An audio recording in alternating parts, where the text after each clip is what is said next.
निबे ग्रुपच्या वतीनं जे उद्घाटन करण्यात आलेलं आहे ते मेक इन इंडिया आणि आत्मनिर्भर भारत या दोन्हीचं उत्कृष्ट उदाहरण आहे। या ठिकाणी जवळजवळ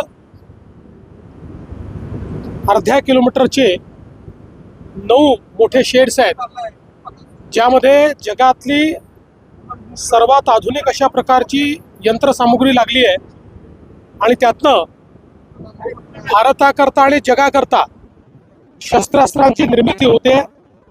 निबे ग्रुपने 150 मीटर मारा करणारं, 300 मीटर मारा करणारं अशा प्रकारचं क्षेपणास्त्र तयार केलं आहे। 1000 किलोमीटर जाऊ शकेल असा ड्रोन तयार केलेला आहे। मोठ्या प्रमाणात वेगवेगळ्या प्रकारची वेपनरी जी आपल्याला आवश्यक होती ती तयार केलेली आहे।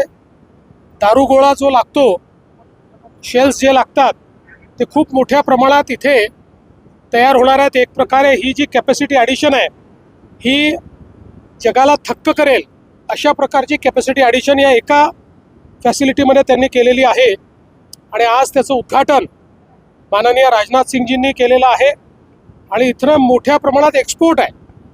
या ठिकाणी जवळपास पुढचे 5 वर्ष यांचं एक्सपोर्ट ऑर्डर बुक आहे। त्यामुळे आत्मनिर्भरताही आहे आणि मेक इन इंडियाही आहे आणि मेक फॉर वर्ल्ड देखील आहे। अशा प्रकारचं हे जे कार्य आज या ठिकाणी झालं आणि स्वतः देशाचे रक्षा मंत्री राजनाथ सिंगजी यांनी येऊन याचं उद्घाटन केलेलं आहे। मला असं वाटतं की साईंच्या भूमीमध्ये शक्तीची उपासना आज सुरू झालेली आहे।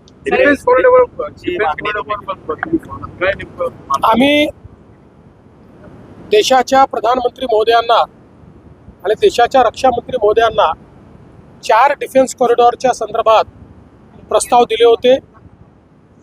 माननीय रक्षा मंत्रीजींनी मला जी माहिती दिली त्यानुसार आता त्यांच्या मंत्रालयाकडनं त्या संदर्भातली शिफारस त्यांनी केलेली आहे।